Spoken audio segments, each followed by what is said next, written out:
took JDG to 5 games in back-to-back series.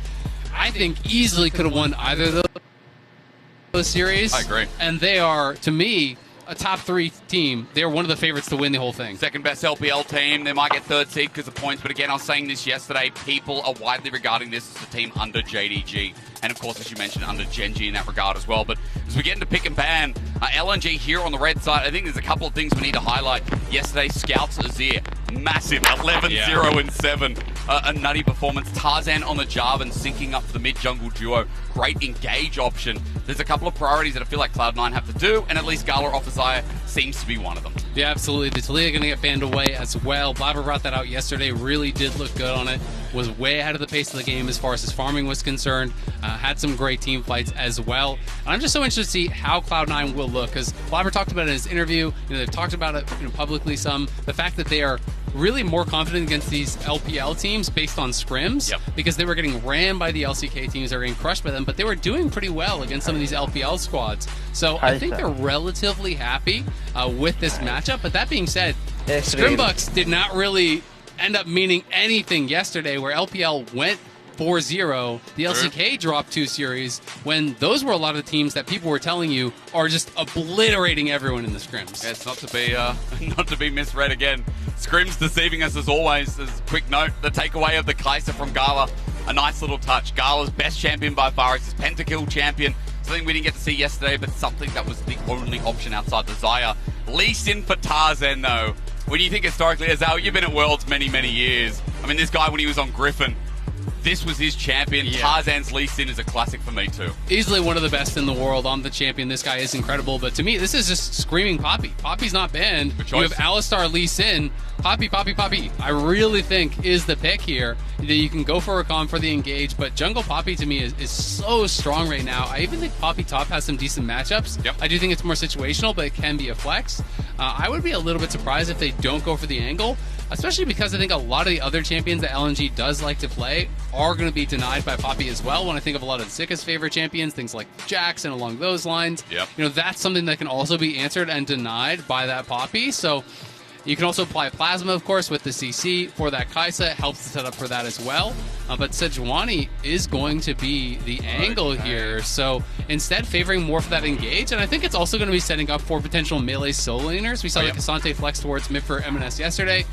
There's a lot of melee top laners that are really meta right now. So I do think they're kind of trading off some of that utility for potential stronger 2v2s through mid and top, which I think is a fair trade to make, especially after we saw Scout just completely run the game yesterday. Oh yeah, on this pick.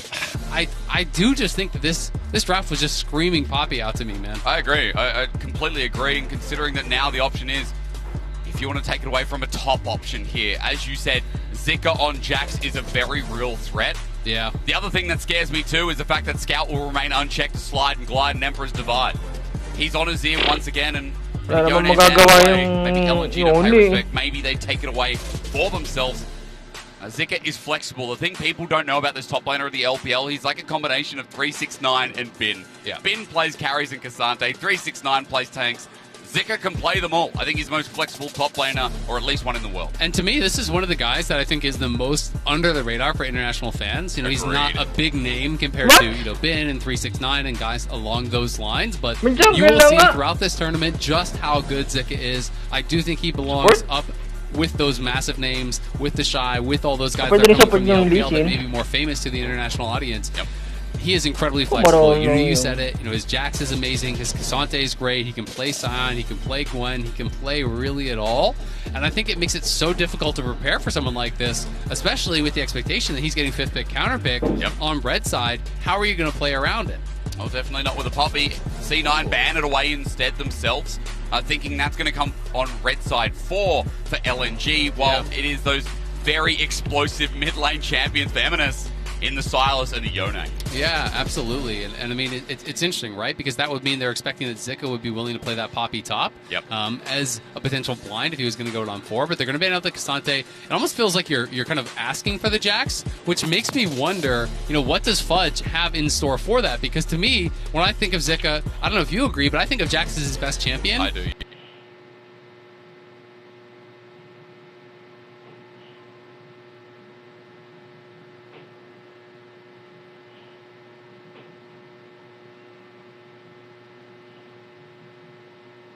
I'm really, really impressed. Watching the regular season, watching playoffs, that is what I associated with this guy. So the bans were catering to that, right? So is it just going to be a Renekton versus Jax and Fudge just kind of wants to go for that skill matchup? I'm not the biggest fan of this. I do think it can work well because you have that such 1E pairing. So maybe this was their plan the whole way through, is really just playing heavily around this. But it does put so much pressure on both Fudge and Blabber to be able to create that advantage, to be able to take Herald, to be able to use that pressure top to get something done. Whereas Zika kind of, he doesn't have to do anything, right? Like, you can just sit back and make sure you're not dying, and you have Scout farming up, you're going to have Gallo farming up.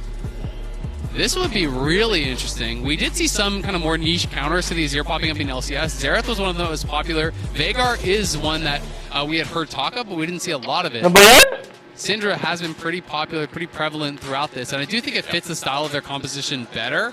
This feels much more kind of mid-gamey, very divey from the Cloud9 side, whereas LNG don't have to play that way. Yes, you can have Lee Sin as this aggressive pick, but now you have Lee Sin kick for disengage. You have Alistar knockback for disengage. You have Azirol for disengage. You have Tristana Buster Shot for disengage, right? Like, very clearly, I think LNG will play this to kite back. Sure, if there's a great opportunity, they can dive in and try to one-shot someone, but they don't have to, and I think that's kind of the beauty of their draft. I really like what they have drafted, even nameplates off, much more than what Cloud9 have done. And I think when you turn nameplates on, that becomes even scarier because LNG is such a stable team. They're not always one of those LPL teams that's drawn into the chaos. Exactly. And I think that Cloud9's draft really kind of needs that chaotic energy. They need to be scrapping, especially on that top side. When you're looking at, Renekton's at 1, you want to be making things happen. I just don't know if LNG is going to bite. But for C9, that's the frustrating part, isn't it? Again, it's taken some of the best teams to really beat down LNG.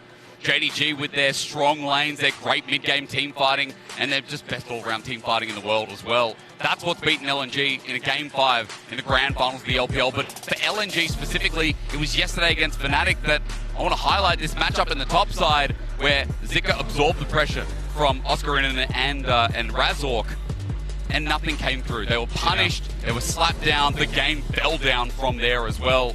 And it feels like that top side, Zika's all too familiar with absorbing pressure and being able to play flexible around his jungle too. Absolutely, and we saw Tarzan absolutely run over Razork in that match, got way ahead, and then Scout was dominating in mid lane. It became so much about that duo, moving around, being aggressive, making things happen, not necessarily looking for anything crazy, but constantly advancing the state of the game, putting themselves in great spots. And I do think they have really drafted well to do a similar thing here against Cloud9. So we'll see if Cloud9 can really step it up. This is going to be a massive test for them. And if they can get this win, it is an upset, but it's possible. If they could get this win, they would be 2-0. And that would mean you are guaranteed 3 chances in best of 3s to advance. And that would really set themselves up well. So this is what Cloud9 really need to get done. The win against Mad was great, but this is the bar that they're going to set for themselves. Well, ladies and gentlemen, as we get into this one, our second game of Day 2 of Swiss. Day 2 at that. Remember to connect your League of Legends account to get the Prime Gaming emote, the exclusive experimentation emote. I called it extermination yesterday, but if you play Heimerdinger, it's exactly the same thing. Get it, spam it, use it as we welcome you back. And look, on the note of C9, I will say it'd be a very C9 thing to do to create an upset here, to have a really good chance of getting into that top 8. Sitting on BO3s for a while and giving themselves the best chance would be amazing for the history of this organization. Who else but C9 to do it? It would be huge if they're able to get it done. And we can see that deep ward thrown down there by Zika on top side. So wants to be able to cover and track where Blabber is going to be pathing. He knows that there's likely to be pressure up towards top side, especially because it is going to be a leash start on bot. So Zika is going to have to play around those level 3 timings, those level 4 timings that could potentially come up towards top side.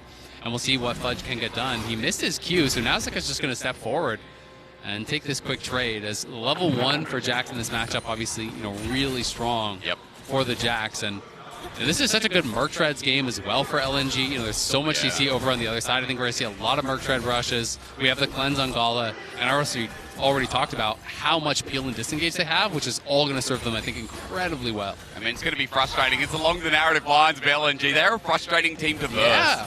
Because, again, they pin to you, they slow bleed, and they're also just great at saying no. This is when we're going to take the play. So a team composition like this fits into their wheelhouse, while at least in the early game, C9, their wheelhouse is pushing them out, getting the aggro down, hitting level 2 first here. So Hung and Gala have to pay respect. Yep, Gala losing a bit of HP there. Want to step up. He was trying to get an experience range, not even to farm, but did get tagged by both the Q from Berserker and the W, as well as the Q from Sven. So lost a good 30-40% of his health. Didn't have to actually pop that potion yet, though, so not that big of a deal. And, you know, it has been a spotted Sejuani over by this blue buff. That ward that Zika put down is going to spot him.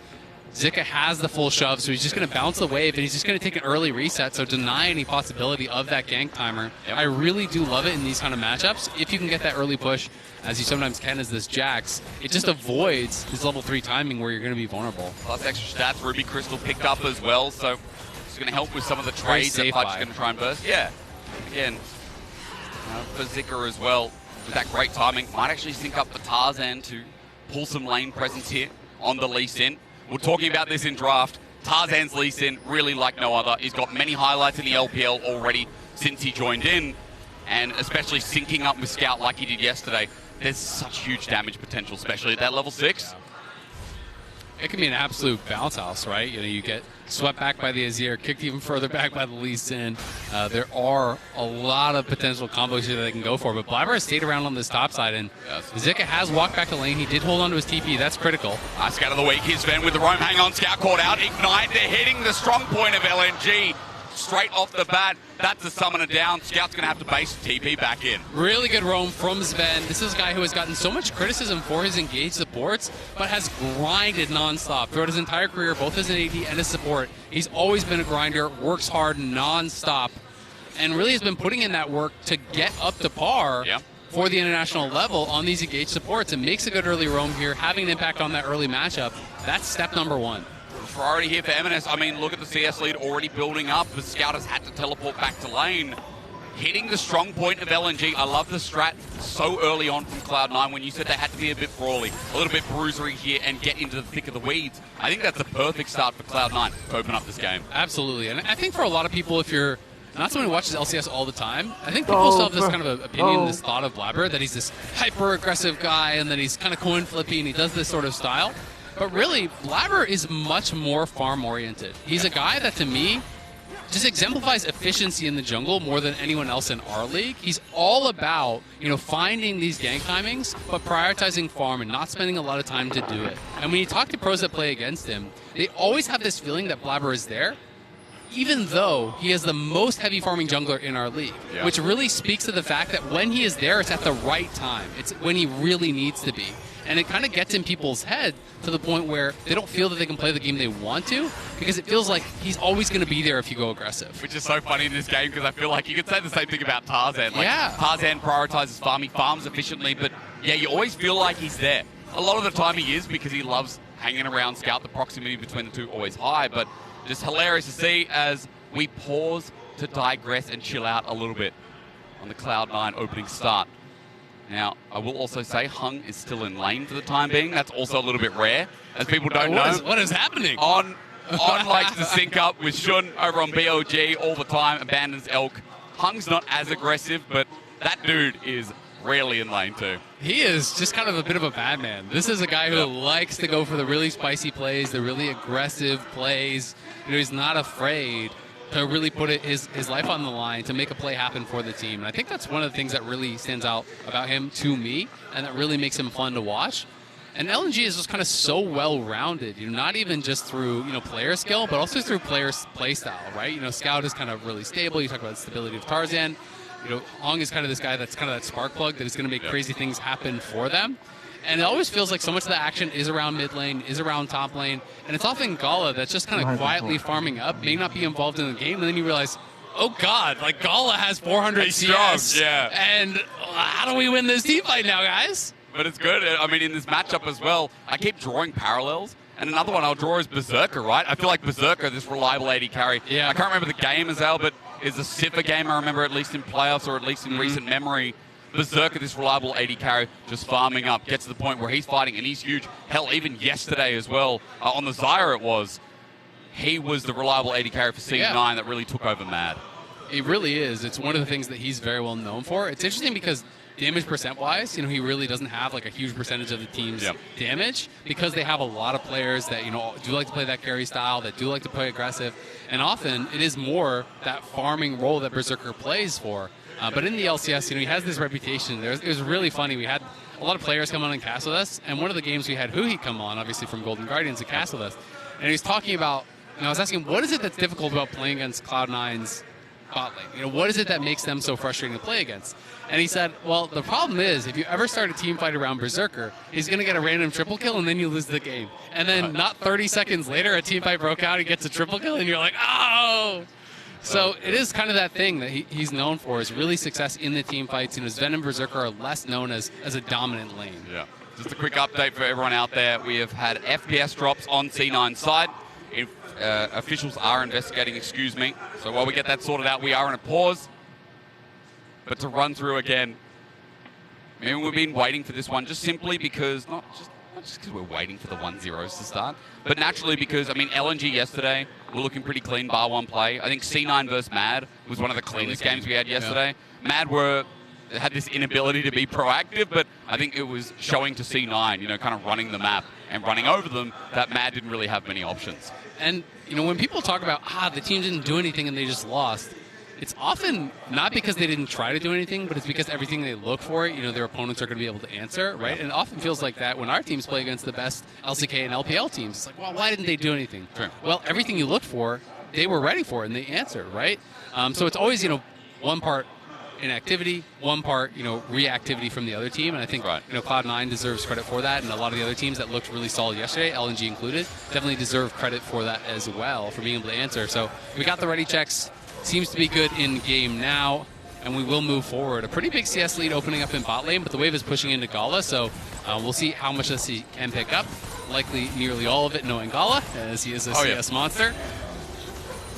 But at least some of it, at the very least, you can highlight through those early tradings, hitting level 2 from Berserker and Sven.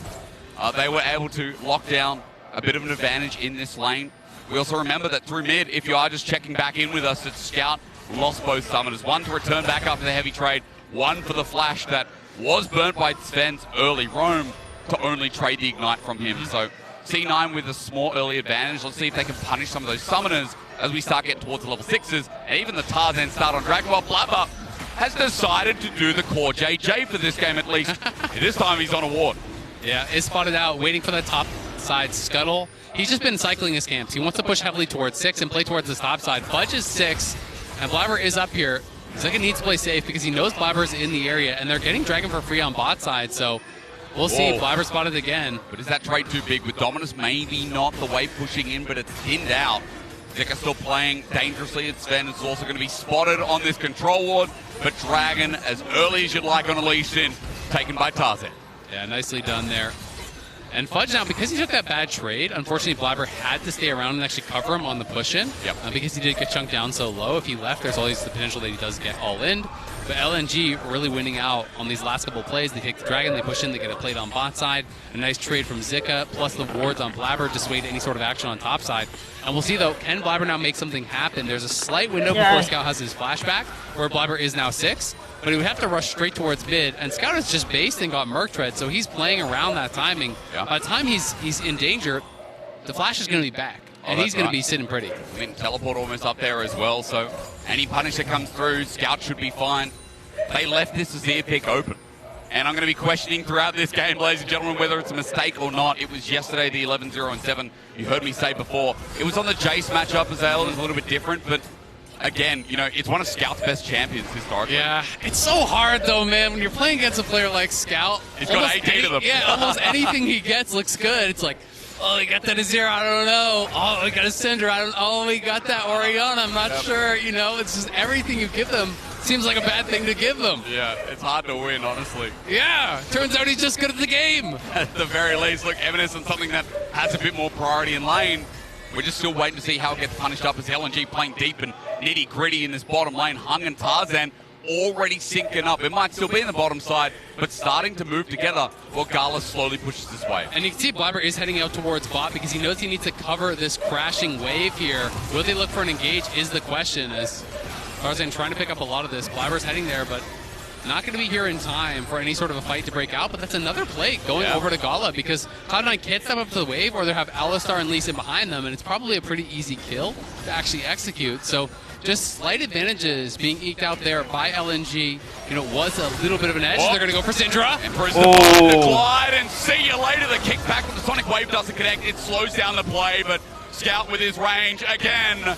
Oh no, first blood to the man in the mid lane for LNG is a big plus. Nicely done, and this is always the worry in this matchup. 0 versus Syndra. Syndra can have that proactivity in the early lane, but as soon as you get to 6, you can swoop in for that 0. Even if you don't get the kill, if you get the flash, you can return and get that kill again. But this time, they get the kill with just a flash from Tarzan, and that's going to mean as soon as kick is back up for Tarzan, Scout could look for a flash ulti, and they could get an almost guaranteed kill there on MNS. So great job by LNG.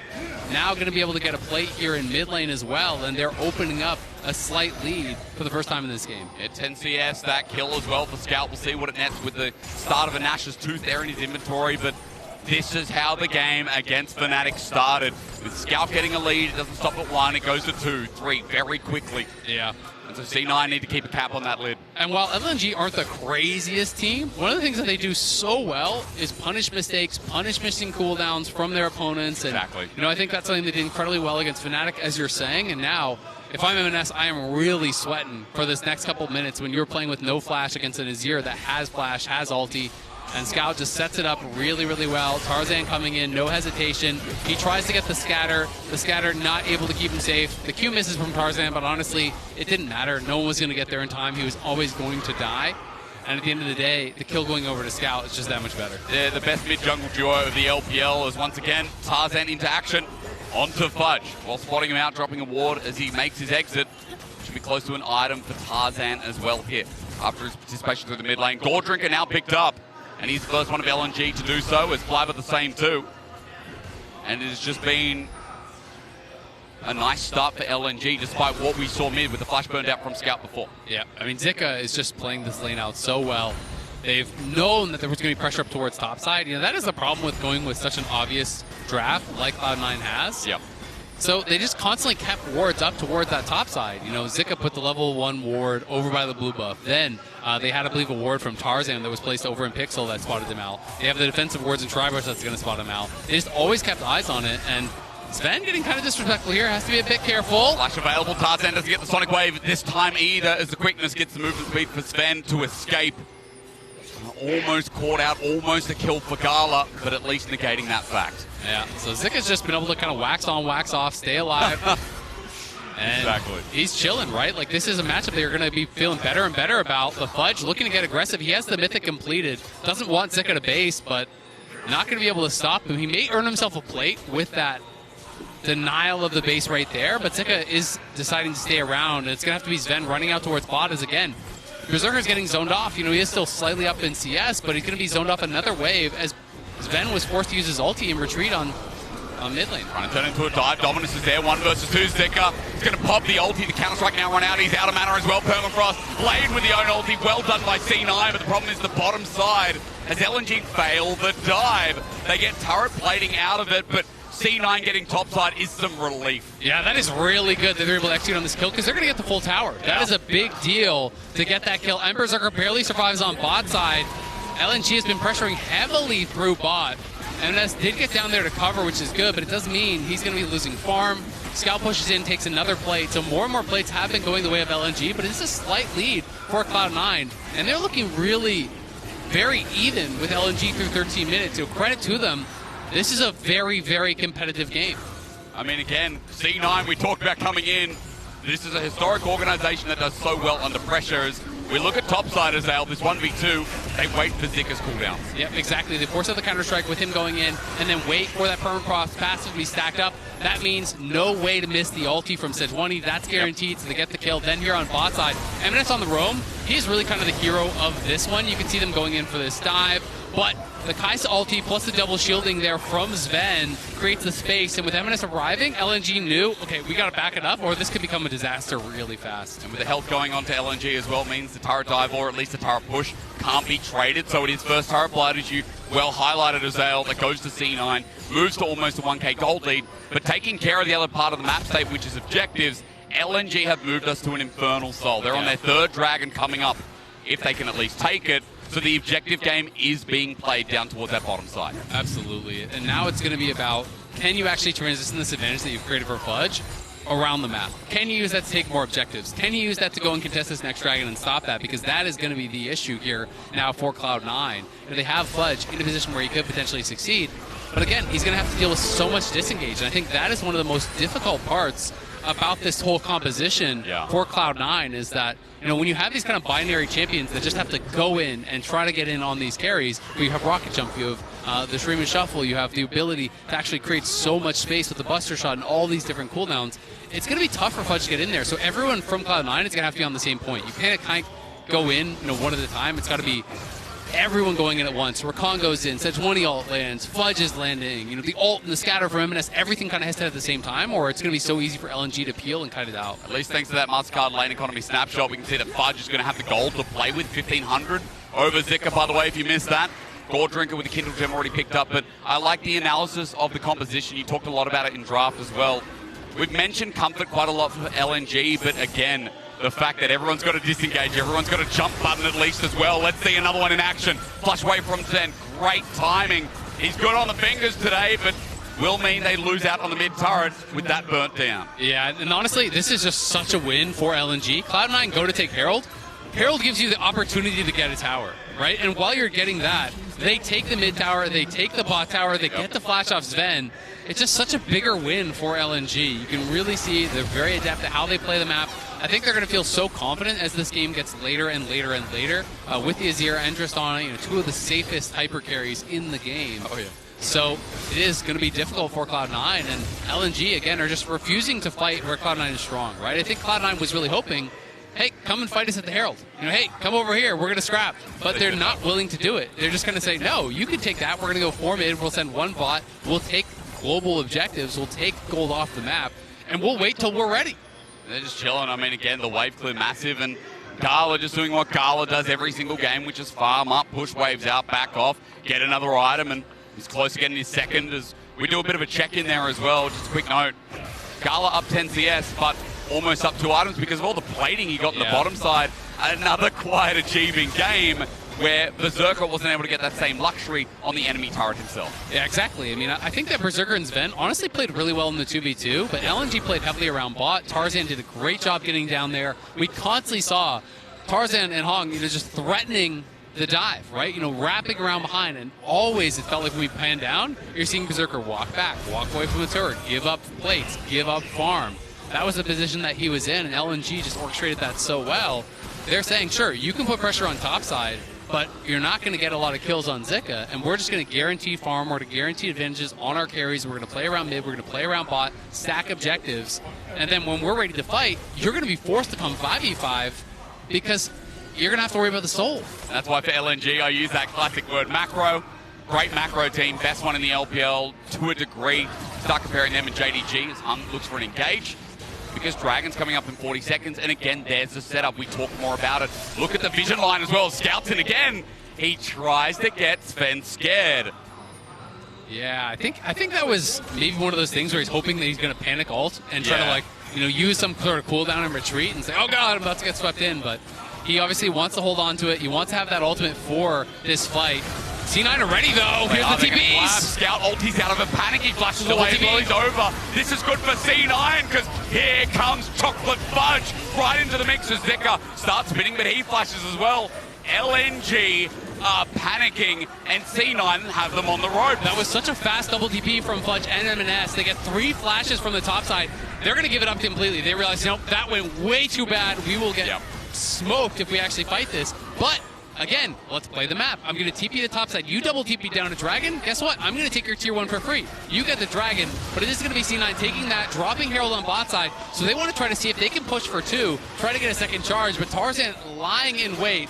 Hong is moving out of the map here, so there's 4 from LNG. Oh, Scout of the Week was used, Sonic Wave connects, but Herald going to be stopped in its path. Tarzan can't follow up any further. The Scout will stay top to open up this turret as well, but C9 again with great reaction. I think it's something we talked about backstage. It was definitely in terms of blabber, but I think C9's reactions in the Mad game yesterday, even today here against LNG, have been quite adept, been quite significant. I think that's 2 days in a row for both these teams. They've been really good at responding to what their opponents are doing, shutting down what their opponents are trying to enforce on the map here. LNG, again, they're not overcommitting to that fight. They realize, nope, this started bad. We're out of here. We'll take a tower. You want to fight as a Herald? Nope, we'll take your mid lane tier 1, right? They're always making sure that they're in the right spot. This was great, though, from C9. LNG were trying to move down to actually collapse on Berserker, but Blabber was in the area, Sven was in the area, they were covering that play, and the instant double TP from MNS and Fudge meant that LNG just did not have the angle to fight. There was no way they could actually push through that corridor onto Berserker. They would have got destroyed. Yeah. So they immediately bail out. Yes, they have to spend some summoners, but we've seen that hasn't been a problem for them before because they're so patient at just waiting and playing safely until their flash comes back up. And I think we're going to see Scout do the exact same thing. I mean, look at him on top side. He's not even walking up to the wave. He's being very careful, very respectful. He says, that wave's coming to me. I'll wait back here. I'll wait over by Krugs. Yeah. I'm not going to walk up and die. No, again, not overstepping. It's in Scout's nature. I think from yesterday we saw it. Not a single death on the man as well. Hard to kill, hard to capitalize on. Another matchup that's being focused down there is, of course, Gala versus Berserker, who are just farming away to Kraken picked up. We ain't getting Berserker with the Umbral build, and that's something we haven't seen as much so far in Swiss. We haven't seen the Umbral build as much popping up, being the Navori quick blades coming through, being a lot more about the on-hit. Absolutely, and I think if there is going to be a lot of kind of more frontline, people that you can't necessarily just one-shot at burst down, I do tend to think that the on-hit can work really, really well. Yep. So, going in towards that Navori, very standard stuff. Kaisa obviously has been cycling through a lot of different builds. You do see the full kind of early lethality build, so that super early spike. This is much more of a scaling style of build. There's a lot of different directions you can go, but I tend to think that they are going to need that consistent damage here from Berserker, and that's why he's going for this. We'll give you the update as soon as we know what the pause is. Earlier we had that pause. Obviously it was some FPS issues that you were reporting, Hysterics, of 4C9 on stage. So if it is that again, we will let you know as soon as we do find out. But some big item completions are coming through. Fudge completed that Shojin, so his second item has come through. We saw a second item just come in as well for Blabber. He's got the Knight's Vow now, and over on the other side, Scout has his Nashers on top of that Leandry, so this is not that kind of vegan build that people like to call it, where they're going Banshees and they're going Crown and they're going defensive. Scout is max DPS here, so if they create space for him, he's going to be eating good. Yeah, definitely tonight. I mean, again, already that second item is significant, right? Scout in a good spot. It was that first blood that set him up for success, but I guess the difference between yesterday against Fnatic versus today is Cloud9 have not really slipped up anymore. It was a double TP down bottom side that was really quick to the trigger, but they haven't really misstepped. They made that mistake and okay. MNS started playing a little bit safer towards mid, not giving more opportunities over to Scout. Yeah, absolutely. Cloud9 has been, playing, I think, a pretty conservative game. Both teams clearly filling each other out. From all the rumors, they have been very competitive scrims. So, these two teams obviously showing some respect towards each other. And I think Cloud9, more so, feeling a little bit of pressure to try to get things done in the earlier stages. LNG more comfortable to sit back, and they're only going to fight on their own terms. So we'll see when that is. Generally when you think about hyper carries, when you think about late game, to me, that kind of arrives at 3 items, right? Yep. And so it may be that LNG will just continue playing around that. If Cloud9 makes any mistakes, they'll obviously look to capitalize, but they don't need to really force anything.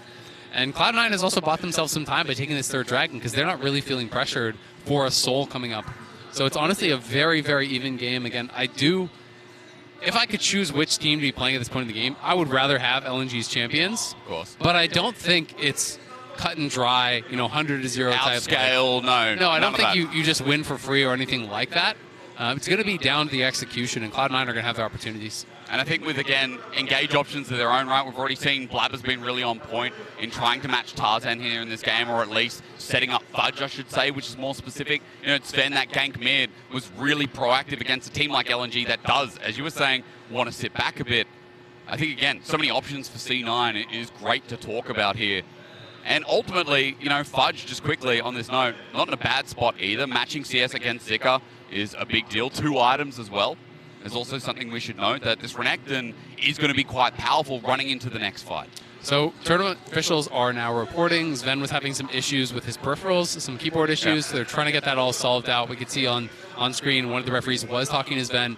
I've seen the players typing ready checks in chat, so I presume that we will get the official ready checks. We will be probably going back into it pretty quickly, but both teams have called ready, and we are seeing that it's unpausing now as I'm in game, so we'll be right back to it here. It's okay, guys. You needed that breather anyway. Go to the bathroom and come back promptly. It's only game 2. This is what I love, that new format. Having the 8-game day in Swiss with the new format going full out is fantastic. Welcome back into the game. LNG, okay. There you go. Now you have more time. Go and sort yourself out. You know what? I will say, in this downtime, the food here is OP. Like, you know, I'm talking like a Felios on release OP. Oh, God. It's great. And the crazy thing about Korea is just you walk around in a street and there's about 20 restaurants. You don't know where you are. You don't know where you've stumbled upon. But all of a sudden, man, the old rock hit some good food. That's right. Every single time. I mean, you know, there's a mall near us that's got about 160 restaurants or something in it. Yeah, it's crazy. So I did just get an update. Sven, again, having the continued issues even after the unpause and pause. Yep. So they're going to be changing out his keyboard. So they're going to have to get a new peripheral for him. Okay. The issues are persisting, unfortunately. Obviously, you know, not the ideal situation for anyone. It can be frustrating for both teams. You know, have to sit in that pause. But obviously, very important that these things are working properly. You know, you can't be playing a game. Your whole year is leading up to this point, and it is just so important that you are comfortable that everything is working properly. I mean, more to the point, right? We talked about the potential upset today that could lead to the 2-0 for either of these teams. I mean, obviously with LNG coming in favourites, it's an LPL team. People might not rate North America as highly. I mean, I know they don't. Sometimes is it wrong? No. No. No. I was like, where's he going with this? This is very generous. I was trying to be optimistic, and I'm like, you know, I don't want to be a phony. I don't want to be a fraud, okay? I mean, how many international titles has LPL won? Yeah, a few. A few. But how many LCS titles has the LPL won?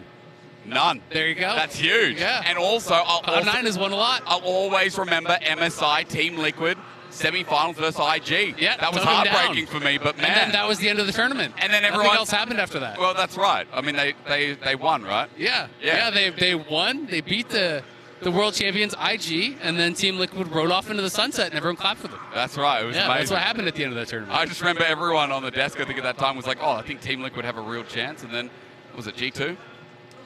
No. No, I can't recall. Yeah, okay, great. I'm not sure what you're referring to. Oh, I love it. Similarly to Cloud9, you know, making it to World Semis, and then again, for some inexplicable reason, we just didn't play out the rest of the event. Yep. Got to semis, you know, big success. Everyone cheered, and that was the end of it. I remember what was crazy is, like, IG at that tournament was disappointing for me, you know, because I was casting LPL. I'm like, man, this team could be the best ever. Won Worlds, lost to Team Liquid. And then they went to Worlds in 2019, and the FPX semi-final versus IG was nuts. Yeah. I don't know if I can't remember who was on broadcast at the time, but I wasn't casting that one, I don't think. But I've gotten to cast some really good LPL series over the years. I know you have. I know. I've always been I've always commented on how much of the LPL story you know, how much you convey. Thank you. I appreciate it. I didn't plan on this being, you know, an Azale pop-up session of a highlight, but it just happened. Vedius didn't get any of this yesterday. I bribed him. Oh, did you? All right. But yeah, 2019 Worlds was sick. I mean, that's again why people are excited for, you know, the Shy coming back on a different roster naturally, because last time he was at Worlds and the World Championship year as well, he was absolutely gnarly. The Shy is just such a fun player to watch. I mean, I've been such a big fan of his since way back. You know, before the World Championship, I was still watching every single one of this guy's games because I was playing a lot of top lane at the time. And to me, he just exemplifies that kind of insane top laner, that hyper-aggressive top laner that's so fun to watch. You know, whether it's going well, whether it's going poorly, the Shy is going to make the game interesting. Always. And that's one of those things that is really fun about him. You can see they're clearly still working through things on stage here with Sven. Hopefully will not be that much longer, but again, I mean, it's been a fun start to Worlds. I think for the Western fans, you always hope for those upsets because it makes the tournament unpredictable, right? Yeah. And I think that is something that everyone can enjoy. You don't want it to be cut and dry where you're just like, well, this team beats that team, and then this team beats that team, and then it ends, right? You have to play out the games. There's always upsets every single year at Worlds, and that's what makes groups and now Swiss, to me, the most fun part of the entire event. I mean, again, it's a highlight, but ladies and gentlemen, while we get through this pause, we're going to throw it back to the analyst desk to run us through what we know so far. Yeah. Hopefully it's what you don't know. I also love upsets. I also too. We can have one right now, maybe. We should. That would be fun, I guess, for you. You're right. Isaiah's always so positive-minded. You gotta be if you're from the LCS, I guess. Similarly for LEC, I was gonna say, not always. As of recent, are we happy with this game state, Kobe? Yeah, I think actually pretty happy. I was a little bit worried during the draft. Anytime you see them giving Scout Azir again, and the Jax going over to Zika, those are two really, really powerful champions for their solo laners. And we literally had a segment at the beginning of the day. Scout was the best performing player yesterday on Azir as well. So I was definitely a bit nervous, a bit scared. But they have played out the mid game pretty well to set themselves up with some good footing for a possible win. I think that C9's game plan is very topside focused this game, where they try to get the Renekton ahead, try to play through the Renekton. Renekton Sejuani is a tried and true combo that we're very familiar, and that does mean that they play the weak side bot. The concern that you always have is that when you're hard committing in the draft to basically trade sides of the map, is that you then make sure you don't overcommit on one side, you're not making mistakes. And credit to C9, they're doing that very well. They're able to get the early Herald, they invest it towards top, they get a kill onto Zika. The game is very even. And while the Renekton does have a lot of gold, my question then comes to Kobe. Do you trust Fudge to be able to be a carry? No, I don't trust Renekton. It's not about Fudge. I don't. You had us in the first half. Yeah. And this is actually something 95% of Cloud9 fans will relate to. They don't trust Renekton. They don't trust it. Want to drop kick Renekton out of most of our drafts, usually, especially if it's against Jax towards the later stages. But as he said, a lot of attention has gone that way. The Herald went up there, Blabber went up there. They got the turret dive in exchange for bottom side, and they actually didn't lose anybody on the cross map play, even though they did let Zika get, or they did let Scout, I believe, push in an extra minion wave in mid lane and possibly get a turret plate there. So, there are some things, but honestly, it feels good to be on pretty close footing even. Yeah.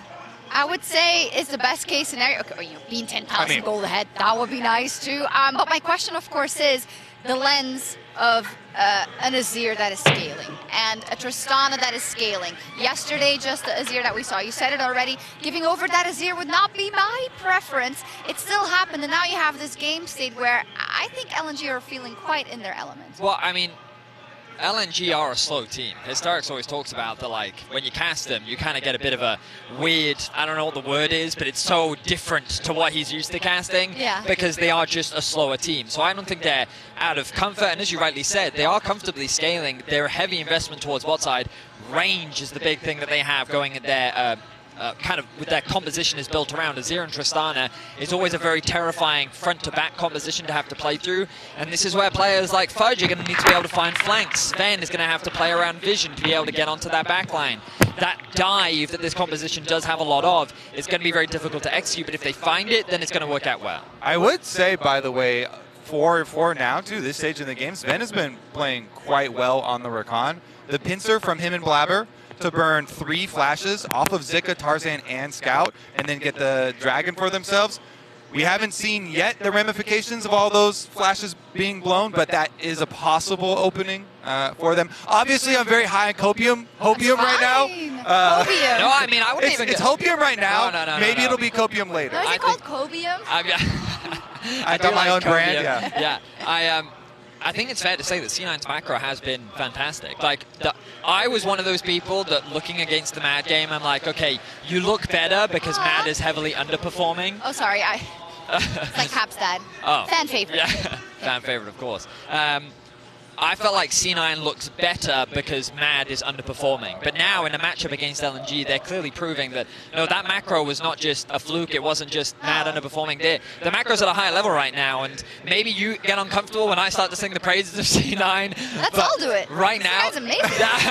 Wow. What could go wrong? You're trying to do the interview meta where all of the mid laners and Eastern players are They're talking up our... geniuses. Yeah, Eminence looks like a genius to me. If you would like some Cobium, I've got a special brand here. Talking about the scrims, LNG is actually one of the teams that not just Cloud9, but a couple of NA teams had winning ratios against. So I know that they actually at least came in with some good confidence. The fake data coming out, I like it.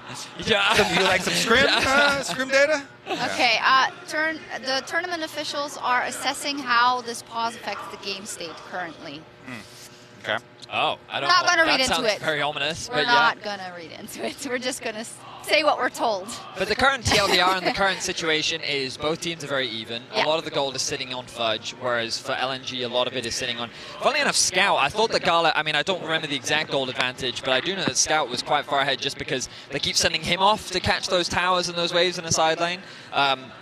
But ultimately, these fights is where it gets very scary for C9. So objective setup, the way that they actually approach these fights is going to be super important for them moving into the mid to late game. Yes, and I wanted to bring something up in terms of LNG, you know.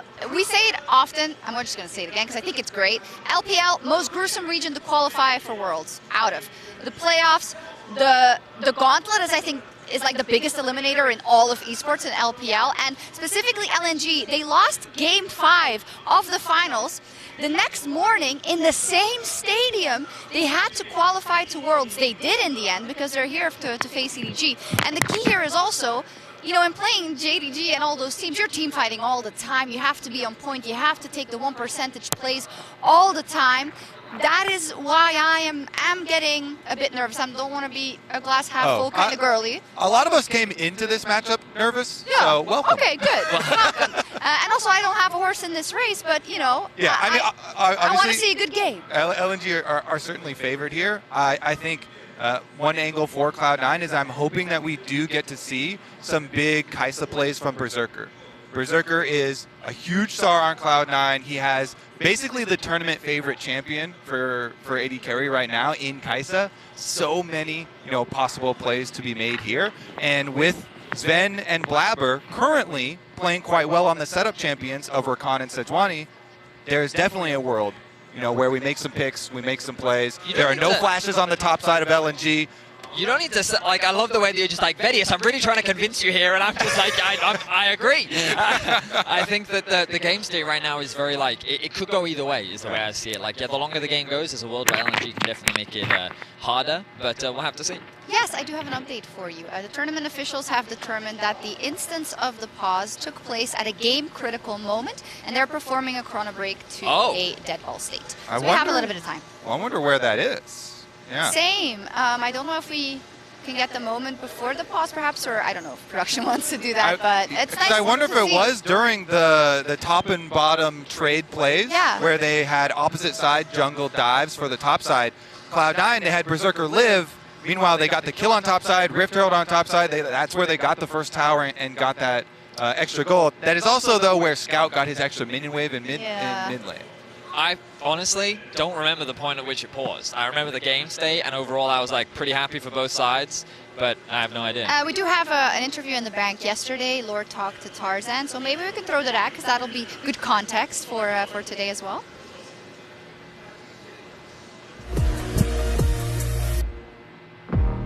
And we're back here in the interview station with Tarzan after LNG won their first game here in the World Swiss stage. 안녕하세요. Thank you so much for joining me today. It's been since 2021, I think, that we didn't see you. How much of a different player are you now? 우선은 승리 정말 축하드립니다. 2021 월즈에서 뵙고 이렇게 또 오랜만에 월즈 무대에서 뵙는 것 같은데요. 근데 당시와 비교해봤을 때 얼마나 다른 선수가 되었나요?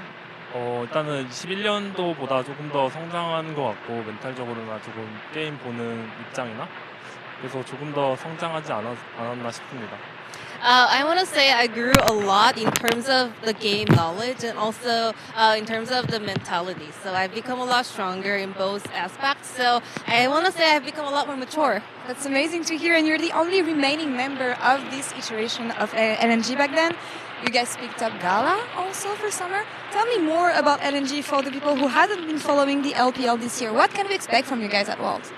그리고 그 당시 로스터에서 지금 현재 로스터에 남아있는 유일한 선수가 또 타전 선수이고 이번 이제 서머 시즌에 갈라 선수도 영입이 됐는데요. LPL을 챙겨보시지 않는 그런 분들을 위해서 LNG로부터 어떤 모습 기대해봐도 좋을지 한번 말씀 부탁드립니다. 일단은 간략하게 소개를 해드리면은 일단 탑은 지카 일단은 굉장히 든든한 선수이고요. 정글 뭐 타자 말할 거 없고 미드 원딜도 말할 거 없이 든든한 딜러진이고 한 서포터도 굉장히 조금 힘이 넘치는 친구예요. So I want to give you guys a brief introduction of my team. Top, solid, jungle, no need to mention. Mid AD carry, of course solid, and support. I want to say he's a strong player. I love the confidence. What I love the most with having you at Worlds here, Tarzan, is the Griffin reunion that we're going to have once again with so many players of this 2019 roster being here at Worlds. Did you guys keep a good relationship with them? And which one in particular are you looking to face? 그리고 또 하나 말씀드려야 될 게 바로 이제 이번 월드를 통해서 이루어지는 그 19년도 그리핀 선수들의 또 재결합 많은 분들이 기대하고 있는데 지금도 좋은 친분 유지하면서 잘 지내고 계신지 그리고 가장 기대되는 그런 매치업이 있다면 어디인가요?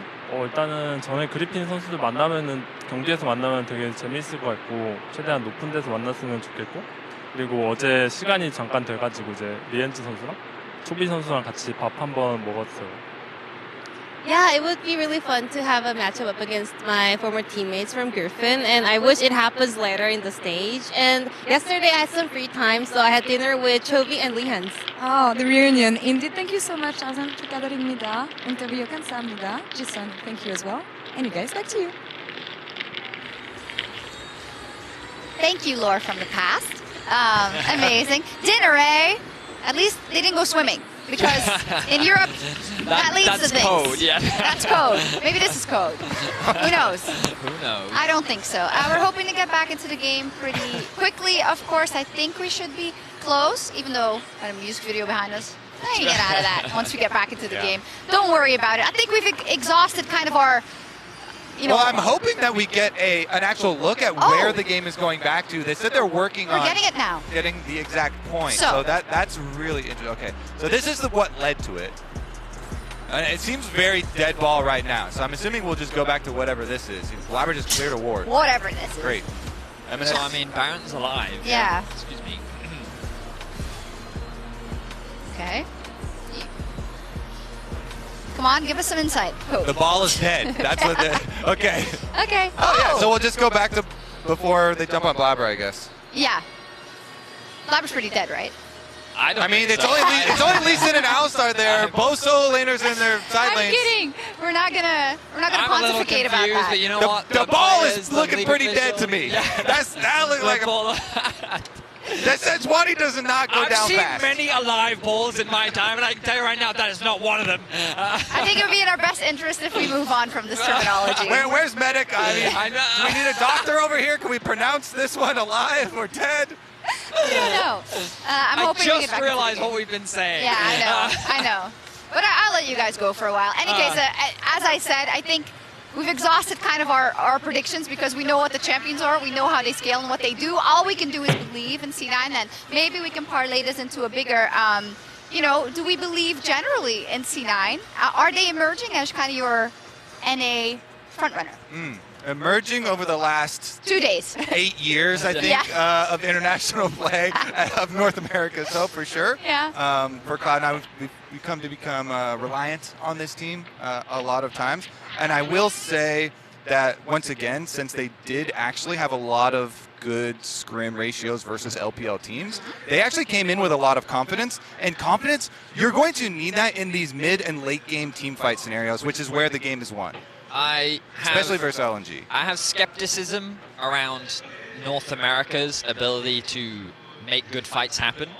Just in general. I remember yesterday you said in general. Yeah, I did. And you were like, no, it's Vicious. actually only one or two because teams. He's trying to paint our whole region. Because I watched the semifinals, I watched the finals, and I was I was Disappointed disappointed in the fact that they and a lot that's of their fights. it. We have to go to the I'm casters. just Vedius is disappointed. not like the LCS. Go ahead. Why does this keep happening? Poor Vedius. Sorry, buddy.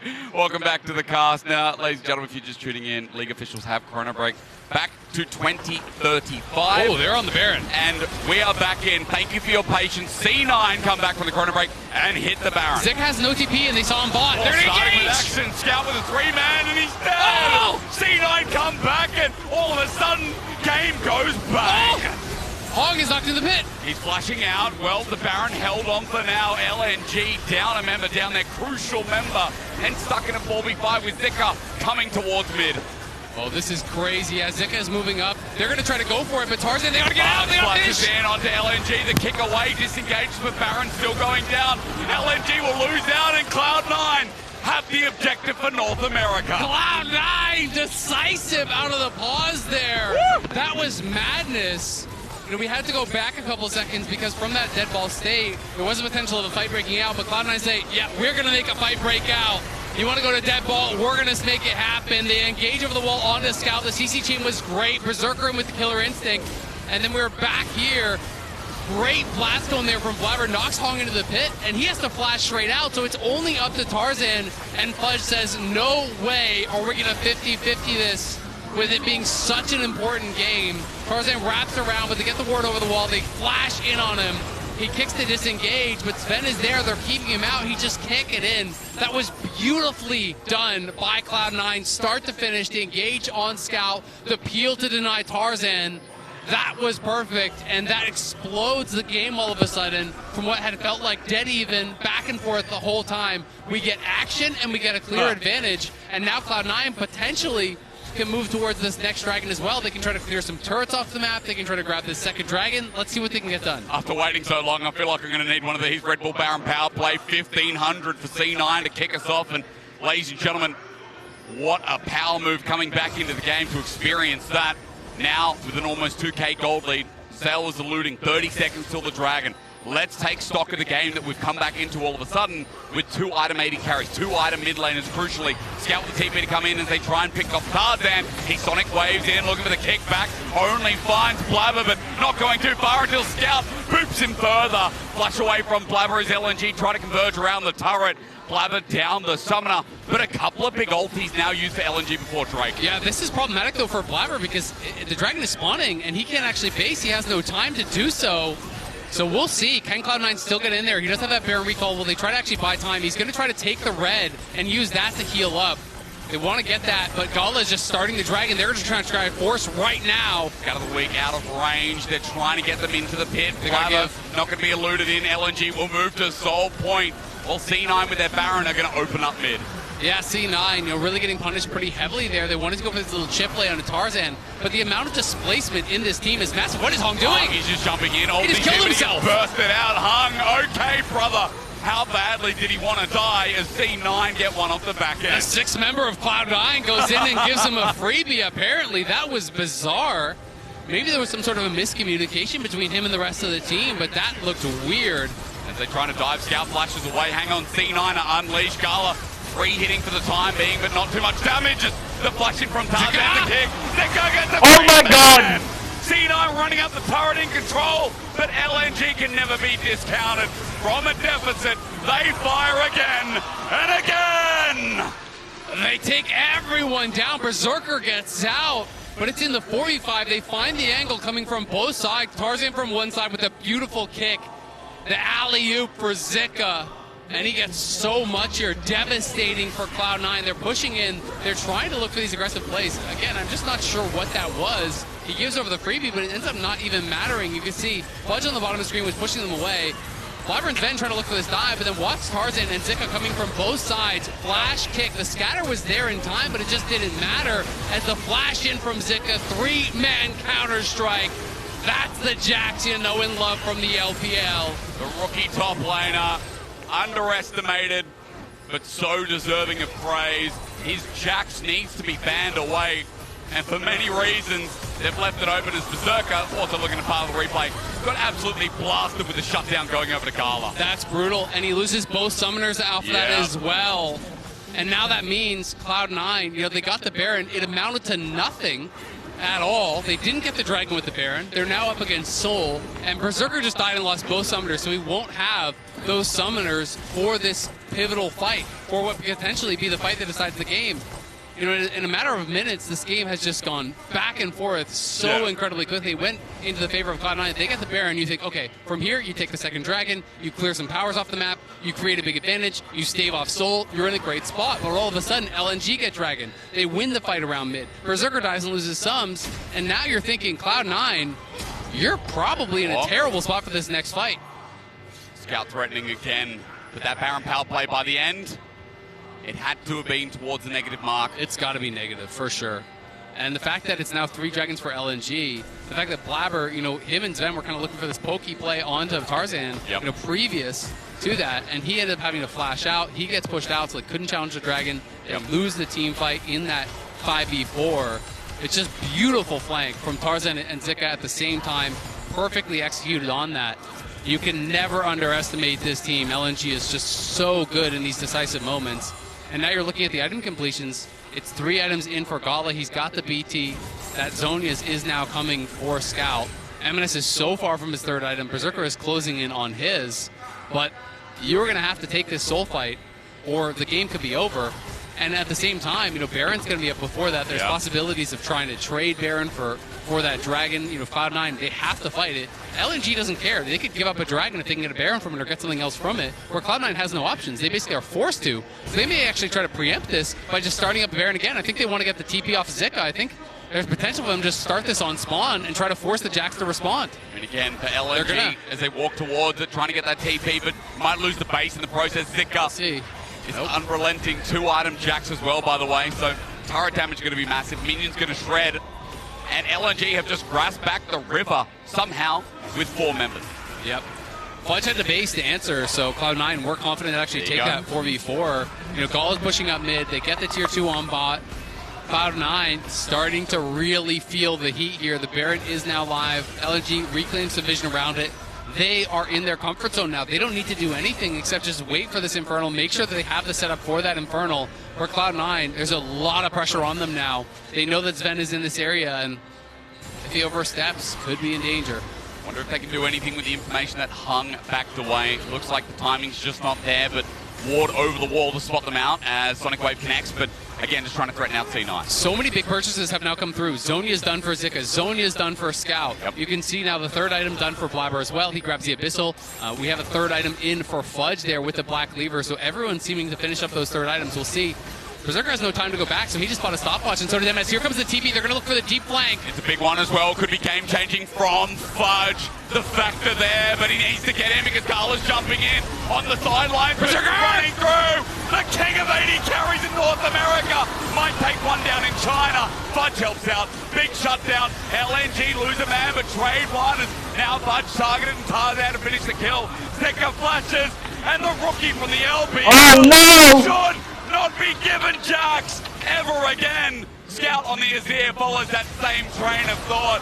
At C9 it looked so good until it wasn't. Cloud9 try to go for the aggressive play here, but a little bit disjointed. Bud comes up this super long flanking angle. They do get into the back line and take down Gala, but it took them way too long to kill Gala here. Fudge is coming, so they look for the engage over onto Blabber, but look at this coming over on the other side. They apply the plasma into the back line, get Berserker and Sven, but Gala just lives so long. It takes so much time to actually kill him off, and look at MNS, he's just not a part of the fight. MNS was so far away, so much movement with both the Kaisa and the Rakan. They can follow up on this. They can get in there on the back line, but Fudge was never really a part of the fight. MNS was never really a part of the fight, and that's the problem here. LNG just played it out so well. They kite back towards that top side. Now they have gotten the soul, and I think that's going to be all she wrote for this one. Cloud9 are still going to fight on, but within the matter of a couple minutes, it went from looking like Cloud9 had a real shot in this one to LNG just out-executing in back-to-back team fights, showcasing their prowess in these pivotal moments, now claiming the soul, now having a 5,000 lead. and they have all the cards. You can't make a mistake against LNG. It's been said many times throughout the LPL year. But LNG specifically in those finals against JDG capitalized well. Here against Cloud9, the same again. The same against Fnatic yesterday in their early game. It's what makes LNG so dangerous. The Scout has to flash away, at least Flava forcing out with the Glacial Prison. But the rest of LNG using the Baron buff and this hard push that's going to come from Gala to open up the base. Zika jumping in. I mean, Fudge has experience, but Zika has the LPL. Yeah, absolutely. And just a lot of these champions now on Cloud9 have been well and truly outscaled. We've got level 18 Jax, working towards his 4th item. We got Scout working towards his death cap. He's level 17. MNS is 2 levels down, doesn't even have his 3rd item. He's so far behind. Berserker as well, way behind the curve here. Cloud9 just don't really have the damage, not even to mention the soul.